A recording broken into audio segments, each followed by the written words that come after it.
சோர்ந்து போகாதே மகனே, சோர்ந்து போகாதே மகளே, உன்னோடு நான் இருக்கிறேன், உன்னோடு நான் இருக்கிறேன்.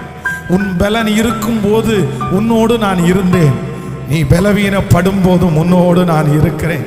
உன் கரத்தை பிடித்த நாள் முதல் இன்று வரைக்கும் உன்னை கைவிடாத கர்த்தர் இந்த 6வது மாதத்திலையும் உன்னை நான் கைவிட மாட்டேன். உன்னை கைவிடுவதற்காக நான் அழைக்கவில்லை. தாவீதை போல நீ பின்தொடர், நீ சகலத்தையும் திருப்பி கொள்ளுவாய்.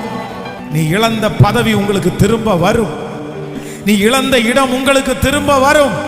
நீ எந்த ஸ்தானத்திலிருந்து தள்ளப்பட்டீர்களோ அந்த ஸ்தானத்தை கர்த்தர் இந்த மாதம் உங்களுக்கு தந்து அழகுபடுத்தி உங்களை ஜெயிக்க பண்ணி உங்களுக்கு அநேகருக்கு பிரயோஜனமுள்ள கருவிகளாய் மாற்றுவேன் என்று கர்த்தர் வாக்கு கொடுக்கிறார். நீ பின்தொடர், சகலவற்றையும் நீ திருப்பிக் கொள்ளுவாய்.